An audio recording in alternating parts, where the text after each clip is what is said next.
Hi అండి. నువ్వెళ్తానంటే నేనొద్దంటానా? 15వ భాగం వినండి. మధు ఆలోచిస్తోంది. ఏం చెయ్యాలి? ఇవన్నీ తెలిసి నార్మల్‌గానే ఉండాలా? అందుకే విడాకుల కోసం ఆరాటపడుతున్నాడు అనుకుంది. అలా ఆలోచిస్తూ నిద్రపోయింది. తర్వాతి రోజు ఉదయం లేచి ఇల్లంతా క్లీన్ చేసి వంటగదిలోకి వెళ్ళింది. ఇంతకు ముందైతే ఇలానే అన్నీ చేసి అప్పుడు జాబ్‌కి వెళ్ళేది. ఇప్పుడైతే ఇంట్రెస్ట్ కానీ, అంత ఇష్టం గానీ లేవు. ఇది నాది అనుకుని చేయలేకపోతోంది. నిన్న స్వప్న మాటలు విన్న దగ్గర నుండి మరీ కష్టంగా ఉంది ఆమెకు. ఉప్మా చేసి హాట్ బాక్స్‌లో పెట్టింది. కూరలు లేవు. మళ్ళీ ఎగ్ చేస్తే ఏమంటాడో? ఏంటి ఇంకా లేచి రాలేదు? హెల్త్ బాలేదా? అనుకుని అతని బెడ్‌రూమ్ గుమ్మం వరకు వెళ్లి చూసింది. కూర్చుని ఫోన్ చూసుకుంటున్నాడు. మాట్లాడకుండా వెనక్కొచ్చి ఎగ్స్ తీసి కూర చేసింది.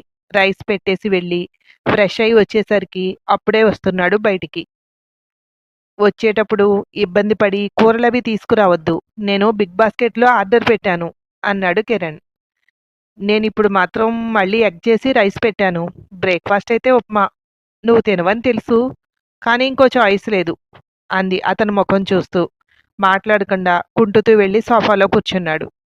తన ప్లేట్‌లో పెట్టుకొని తింటూ ఆలోచిస్తోంది. ఒకప్పుడు ఉప్మా అంటే ఇష్టం లేకపోయినా నా కోసం తినేవాడు. తర్వాత ఉప్మా అంటే చాలు అరిచేవాడు. ఇప్పుడైనా తినే వరకు డౌటే. నేను చేయడమైతే చేశాను. తింటాడో మానేస్తాడో అతనిష్టం. బయట తెప్పించుకుని తింటాడులే. అతనికిష్టం అనుకుంటే తెప్పించుకుంటాడు అనుకుని ఆఫీస్‌కి వెళ్ళిపోయింది. మధు ఆఫీస్‌కి వెళ్ళాక తలుపులు వేసుకుని లోపలికొచ్చి కూర్చుని హాట్ బాక్స్ ఓపెన్ చేశాడు. దీన్ని చూస్తేనే తినబుద్ధి కాదు. ఇదంటే తనకిష్టం. ఎలా తినాలిరా బాబు! అనుకుంటుంటే పక్కనే కనపడ్డాయి. పికిల్, పంచదార డబ్బా. పెళ్ళైన కొత్తల్లో చేసినప్పుడు అనుకుంటా. తన కోసం తినాలి అని ప్రయత్నించి, కష్టపడి తింటుంటే, పికిల్ కలుపుకొని తింటే బావుంటుంది అని, పంచదార కలుపుకొని తింటే బావుంటుంది అని 2 వేసి టేస్ట్ చూపించింది. ఆ తర్వాత ఏదో 1, 2 సార్లు తిన్న గుర్తు. తర్వాత ఉప్మా అంటే తినడం మానేసి, బయటికి వెళ్లి తినడమే. దాంతో తను చేయడం మానేసింది. మళ్ళీ ఈరోజు చేసి పెట్టింది. ఆడవాళ్ళని అర్థం చేసుకోవడం చాలా కష్టం అనుకున్నాడు. నిన్న ఆఫీస్ నుండొచ్చిన దగ్గర నుండి బానే ఉంది. మళ్ళీ ఎందుకో ఉదయం నుండి తేడాగానే ఉంది. తన మనసులో ఏమనుకుంటోందో తెలీదు. ఇంతకుముందు ప్రతిదానికి చిన్న తప్పున్నా పెద్దగా చేసి చెప్తూ, దానికోసం ఇంత వివరణ ఇచ్చేది. అప్పుడు తన వాదనతో విసిగించేది. ఇప్పుడు తన మౌనంతో విసిగిస్తోంది. ఎప్పుడూ నేనే అర్థం చేసుకోవాలా తనని? తను మాత్రం నన్ను అర్థం చేసుకోకూడదా? తనకు ఆఫీస్‌లో టెన్షన్‌లు ఇంటి వరకు వచ్చేంత లేకపోవచ్చు. అంత మాత్రాన అందరికీ అంతే ఉంటుందా? అమ్మా, నాన్నకి చెప్పకుండా తనని పెళ్లి చేసుకున్నాను అంటేనే తనపై ఎంతో ఇష్టం ఉన్నట్టు కదా! అలా అర్థం చేసుకోదెందుకు? నాకు తనతో కలిసి ఉండాలని ఉంది. ఆ విషయం నేను తనతో చర్చించి మాట్లాడితే నన్ను లోకుగా చూస్తుంది. తన మనసులో ఇష్టం ఉందో లేదో తెలుసుకోవడం అసలు ఎవరి తరం కాదు. మా ఇద్దరికీ క్లోజ్ అయిన ఎవరైనా తీసుకొచ్చి వాళ్ళని మధ్యలో పెట్టి మాట్లాడుకుంటే ఇవన్నీ సాల్వ్ అయిపోతాయి కదా! నా దగ్గర ఓపెన్ అవ్వకపోయినా వాళ్ళ దగ్గర ఓపెన్ అవుతుంది కదా! తనకిష్టమో కాదో తెలిసిపోతుంది. అలా ఎవరున్నారు అని ఆలోచిస్తున్నాడు కిరణ్. ఆఫీస్‌కి వెళ్తుంటే మధు అనుకుంది. అయ్యో! చెప్పాల్సింది కదా! నా ఫ్రెండొస్తుంది. 2 డేస్ ఉంటుంది అని. ఈవినింగ్ చెప్పాలి అనుకుంది. ఈవినింగ్ డాక్టర్ అపాయింట్మెంట్ ఉండడంతో డాక్టర్‌ని కలిసింది వెళ్లి. అంతా నార్మల్‌గానే ఉంది. కానీ కొంచెం బీపీ ఎక్కువగా ఉంది. మీకేదైనా సమస్యలుంటే అది సాల్వ్ చేసుకోండి. బేబీకి మంచిది కాదు. తెలుసా మీకు? మీకు నెక్స్ట్ టైమ్ వచ్చేటప్పుడు మీ హస్బెండ్‌ని తీసుకొని రండి అంది ఆవిడ. బయటకొస్తూ ఎలా చెప్పాలి ఈవిడకి? విడాకులు తీసుకోబోతున్నాము అంటే ఎలా అర్థం చేసుకుంటారో తెలీదు. కానీ అబద్ధం చెప్పకూడదు. నెక్స్ట్ టైము తీసుకురాలేదేంటి అంటే చెప్పొచ్చు అనుకుంది. ఇచ్చిన మందులు తీసుకుని అక్కడ చాలా సేపు నిలబడినా ఆటో దొరకలేదు. క్యాబ్ బుక్ చేసుకుని ఇంటికొచ్చింది. డోర్ లోపల నుండి గడివేశాడు అనుకుంటూ వెయిట్ చేస్తోంది. కాలింగ్ బెల్ కొట్టింది. కొద్దిసేపటికొచ్చి డోర్ తీశాడు. సారీ, ఏదో పరాగ్గా వేసేశాను. కుంటుకుంటూ రావడం వల్ల లేట్ అయ్యింది అన్నాడు. పర్వాలేదు, నేను అర్థం చేసుకోగలను. కాలింగ్ బెల్ కొట్టిన వెంటనే తలుపులు ఓపెన్ అవ్వవు. నాకు తెలుసు. అటు ఉన్న మనిషి రావాలి తీయాలంటే. అంది. ఈ డైలాగ్ నాకే. ఎప్పుడూ తలుపు తీయడం దగ్గర గొడవయ్యేది అనుకున్నాడు. చేతిలో మెడిసిన్ కవర్ చూసి, హాస్పిటల్‌కి వెళ్ళావా? ఏమైంది? ఇంకా తగ్గలేదా? అన్నాడు. కిరణ్ మొఖవంక ఒక్కసారి చూసి, లేదు, ఇది తగ్గేది కాదు, పెరిగేది అంటూ లోపలికి వెళ్ళిపోయింది. అబ్బా! ఎన్నాళ్ళకి చిన్న హింట్ ఇచ్చింది అనుకున్నాడు. ఈ వంకతో ఇప్పుడు నేను అడిగితే ఎందుకు అడగాలి? తను చెప్పనప్పుడు. ఎప్పుడు చెప్తుందో చూద్దాం. చెప్పకుండా ఎక్కువ రోజులు దాయగలదా? అనుకున్నాడు. బయటికొస్తూ, నా ఫ్రెండ్ వస్తుంది. 2 డేస్ ఉంటుంది మన ఇంట్లో నాతో పాటు అంది మధు. ఎవరు? అన్నాడు. నీకు తెలీదులే, మన పెళ్ళికి కూడా రాలేదు.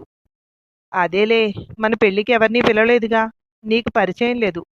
తనకిక్కడ పనుంది, అందుకే వస్తోంది అంది. అవునా, నాకే ప్రాబ్లం లేదు, నీ ఇష్టం, ఎవరైనా రావచ్చు అన్నాడు. ఇప్పుడుండదులే, తనను చూసిన తర్వాత వస్తుంది అనుకుంది మనసులో. ఫ్రిడ్జ్ డోర్ ఓపెన్ చేస్తే కూరలు, ఫ్రూట్స్ అన్నీ సర్ది ఉన్నాయి. టేబుల్ మీద గిన్నెలు లేవు. కిచెన్లోకి వెళ్ళి చూసింది. అన్నీ క్లీన్గా కడిగేసి ఉన్నాయి. తిన్నాడా ఉప్మా? వెళ్ళి డస్ట్‌బిన్ చూసింది. ప్రొద్దుట తను వేసిన ఉల్లిపాయ తుక్కే కనపడుతోంది దాంట్లో. తిన్నాడన్నమాట. అటుపక్కన 2 గిన్నెలు మూతపెట్టి ఉన్నాయి. వాటిని ఓపెన్ చేసింది. ఒకటి వంకాయ కొత్తిమీర కారం, క్యారెట్ పచ్చడి. ఏ డైవర్స్ పేపర్ మీదన్నా సైన్ కావాలా ఏంటి? అన్నీ నాకిష్టమైనవి చేశాడు అనుకుంటూ బయటికొచ్చింది. కిరణ్ సోఫాలో కూర్చుని ఫ్రూట్స్ కట్ చేస్తున్నాడు. నీ ఫ్రెండ్ వస్తోందన్నావు కదా! ఇంట్లో ఉన్నవి ఓకేనా? ఏమైనా బయట నుండి తెప్పించాలా? అన్నాడు. అదేమీ బకాసురుడి చెల్లెలు కాదు. మనలాగే తింటుంది. అదేదో పని మీద వస్తోంది. సండే వెళ్ళిపోతుంది మళ్ళీ అంది. నీకు నా మాటలు వేరేగా వినిపించాయనుకుంటా. నేనన్నది అది కాదు అన్నాడు. ఏంటి? కాళ్ళ నొప్పి తగ్గిందా? వంట చేశావు? అంది. వర్క్ ఫ్రమ్ హోమ్ అన్నాను. అది కూడా నాకు ఆఫ్టర్నూన్‌తో అయిపోయింది. ఖాళీగా ఉంటే ఇక తెచ్చిన కూరలన్నీ ఫ్రిడ్జ్‌లో సర్ది 2 కూరలు చేసి పెట్టాను. రైస్ పెట్టాలి అన్నాడు. ఏంటి, చాలా కూల్‌గా అర్థం చేసుకున్నట్టు కనపడుతున్నావు. ఒక్కరోజు వెయిట్ చెయ్యి. రేపటి నుండి నాకు తెలిసిందేమోనని నువ్వు చెప్పలేక, నీకు పెళ్లి చూపులయ్యాయని అది నాకెక్కడ చెప్పేస్తుందో, నువ్వే నాకు ముందు చెబుదామనే నీలో టెన్షన్ స్టార్ట్ అవుతుంది. నేను వెయిట్ చేస్తున్నాను. నువ్వు టెన్షన్ పడతావా? తెలిస్తే ఏమైంది? ఎప్పటికైనా తెలియాల్సిందే అని చెప్తావా? చూడాలని ఉంది అనుకుంది. తగ్గిందా అని అడిగితే తగ్గేది కాదు, ఇది పెరిగేది అన్నాను. ఏంటదని కూడా అడగలేదు. అంటే తను ముందే గెస్ చేశాడా? తెలిసి తెలియనట్టుగా మామూలుగా ఉన్నాడా? ఇది నిజమైతే ఇతనితోటి జీవించడం కష్టమే. జరగబోయే దానికోసం ఎదురు చూస్తోంది మధు. ఉదయం లేచిన దగ్గర నుండి ఇల్లంతా సర్దుతూ తుడుస్తోంది మధు. నేనేమైనా హెల్ప్ చేయాలా? అన్నాడు కిరణ్. అవసరం లేదు, ఊరికే సర్దుతున్నానంతే. తను ఇలాంటివేం పెద్దగా పట్టించుకోదు అంది. నేను ఫ్రీగానే ఉన్నాను. తను పిక్ చేసుకోవడానికి వెళ్ళాలా? అన్నాడు. ఆ మాటలకి ఒక్కసారిగా ఆశ్చర్యం. అతను మొఖవంక చూసింది. గతం కళ్ళ ముందు కదిలింది. వసంత వాళ్ళ చెల్లెలొస్తోంది. ఒక్కసారి స్టేషన్‌కి వెళ్ళి ఆ అమ్మాయిని పిక్ చేసుకోగలవా? అంది మధు. నేనెందుకు వెళ్ళాలి? నాకేంటి సంబంధం? అన్నాడు. వసంతకి బాలేక హాస్పిటల్‌లో ఉంది. తనకు తోడుండడం కోసం ఊరు నుండి వాళ్ళ చెల్లెలొస్తోంది. అది చిన్నపిల్ల. దానికసలే ఇక్కడ పెద్దగా ఏం తెలీదు. పిక్ చేసుకుని హాస్పిటల్ దగ్గర దింపితే చాలు అంది మధు. తల్లి, ఇలాంటి డ్రైవర్ పనులన్నీ నాకు చెప్పకు. నీకంత ఓపికుంటే, చెయ్యాలి అనుకుంటే నువ్వే వెళ్ళు. నన్ను దీంట్లోకి లాగొద్దు. నాకు చాలా పనులున్నాయి అన్నాడు. వెంటనే క్యాబ్ బుక్ చేసుకుని వెళ్ళి ఆ అమ్మాయిని తీసుకుని హాస్పిటల్ దగ్గర దింపి వచ్చింది. అదంతా గుర్తొచ్చి, ఈ డ్రైవర్ పనులన్నీ నీకెందుకులే, నేను వెళ్తాను అంది. వెంటనే అర్థమైంది కిరణ్‌కి. పాతవి గుర్తు తెచ్చుకుంటోంది అని. అప్పుడంటే నేను బిజీగా ఉండి అలా అన్నాను. ఇప్పుడు ఆఫీస్ అది ఏం లేదు కదా! ఖాళీయే కదా! అన్నాడు. నువ్వెలా ఉంటావో తనకు తెలీదు. తనెలా ఉంటుందో నీకు తెలీదు. ఎలా? అయినా నీ కాలు నొప్పి నువ్వెలా డ్రైవ్ చేస్తావు? అంది. బ్రేక్ వేసే కాలు కాదు కదా! కార్ డ్రైవ్ చేయగలను. తనకి మన కార్ నెంబర్ ఇవ్వు. నేను స్టేషన్ బయట వెయిట్ చేస్తుంటాను అన్నాడు. తనని ఎలా గుర్తుపడతావు? నేనే వెళ్తాలే అంది. నేను మాట్లాడకుండా నువ్వు వెళ్తే ఎలా? అనుకుంది మనసులో. ఎందుకు, ఫోన్ నెంబర్ ఇవ్వు, నేను వెళ్ళి తీసుకొస్తాను అన్నాడు. వదిలేలా లేడు, సరదా పడుతున్నాడు. ఎప్పుడెప్పుడు టెన్షన్ని తనతో తెచ్చుకుందామా అని. సరే వెళ్ళని, అదీ చూద్దాం అనుకుంది. ఇబ్బందయితే లేదు కదా! అంది. అస్సలు లేదు. నేను వెళ్లి తీసుకొస్తాను. నాకు ఫోను నంబర్ ఫార్వర్డ్ చెయ్యి అన్నాడు హుషారుగా. ఎంత ముచ్చట పడుతున్నాడో! వచ్చేది తన కొంప కూల్చేది అని తెలియక అనుకుంది మనసులో. లోపలికి వెళ్ళి రెడీ అయి వచ్చాడు. వచ్చేటప్పుడు బ్రేక్‌ఫాస్ట్ తీసుకొచ్చేస్తాలే ముగ్గురికి. నువ్వేం చెయ్యకు అంటూ కుంటుతూ నడుస్తున్నాడు. సరే మరి. ఒక్కడివే వెళ్ళగలవా? నేను కూడా రానా? అంది. నీ ఫ్రెండ్‌తో ఏదైనా నేను మిస్‌బిహేవ్ చేస్తానని నీకు డౌటా ఏంటి? అన్నాడు నవ్వుతూ. అలాంటి డౌట్‌లు ఎప్పుడూ లేవు నాకు. మనం ఉన్న పరిస్థితులలో ఒకవేళ తనని పెళ్లి చేసుకుంటానన్నా ఇప్పుడు నేను అభ్యంతరం కూడా చెప్పలేను. ఎందుకంటే తను అన్‌మ్యారీడ్. చూడు, ఒకవేళ నీకు నచ్చితే నేనే మాట్లాడతాను అంది. కూడా బయటి వరకు వచ్చి. కారు వెళ్ళే వరకు ఉండి లోపలికొచ్చి ఫోన్ చేసింది. కిరణ్ వస్తున్నాడు స్టేషన్‌కి అంది మధు. అవునా! వావ్! నేనెవరో తెలిస్తే అతని పరిస్థితేంటో అంది ఎక్సైటింగ్‌గా. మీ పేరు కూడా తెలీదు నాకు. అతనెదురుగా మిమ్మల్ని ఏమని పిలవాలి? అంది. స్వప్న నా పేరు. ఫ్రెండ్స్ అందరూ సప్పు అంటారు. మీరలాగే పిలవండి అంది. ఏమో ఇప్పటి వరకు చూడని మిమ్మల్ని ఫ్రెండ్ అని అంత క్లోజ్‌గా అతని ముందు ఎలా ఉండాలో నా వల్లైతే అవుతుందంటారా? అంది. ఎందుకు కాదు? మీకు అవకాశం దొరికింది మధు. దీన్ని యూజ్ చేసుకోండి అంది స్వప్న. ఫ్రెండ్స్ అని చెప్తున్నాం. మీరు అని పిలవకండి. నేను కూడా అండి వదిలేస్తున్నాను.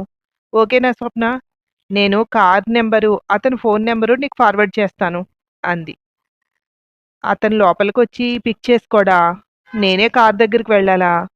అతను మీ ఫ్రెండ్ అని వెతుక్కుంటూ వచ్చి అక్కడ నన్ను చూసి షాక్ అవ్వడం చూస్తాను అనుకున్నాను అంది. అంటే కాలు బెణికింది, నడవలేకపోతున్నాడు. అందుకని నువ్వే రావాలి. నిన్ను చూసి తన రియాక్షన్ చూద్దామనుకున్నాను. నేను అది మిస్ అవుతున్నాను అంది. ఈ సీనయితే మిస్ అవుతుంది కానీ, అతన్ని మిస్ కాకుండా నేను చూస్తాను కదా!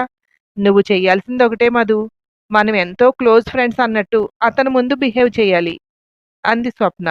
నువ్వు భలే మాట్లాడుతున్నావు స్వప్న. తప్పకుండా.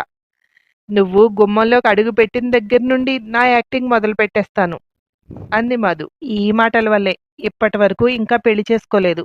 ఏంటో అందరిలోనూ లోపాలు కనపడతాయి నాకు. నాకు లోపాలు కనపడని మనిషిని సెలెక్ట్ చేసుకుందామంటే ఇంట్లో వాళ్ళకి లోపాలు కనపడుతున్నాయి అంది. లోపాలు లేని మనిషి ఉండరేమో. మనకి అవతల వ్యక్తి మీద ఇష్టం ఉన్నంత వరకు అతని లోపాలు మనకు కనిపించవు. ఎప్పుడైతే మనకు నచ్చటం మానేస్తాడో అప్పుడే అతని లోపాలన్నీ మనకు కనపడతాయి. నా విషయంలో కూడా అంతే జరిగింది స్వప్న. ఎందుకో సడన్‌గా నేను నచ్చడం మానేశాను. నా లోపాలు ఎత్తి చూపడం మొదలుపెట్టాడు. ఆటోమేటిక్‌గా నేను అంతే చేయడం మొదలుపెట్టాను.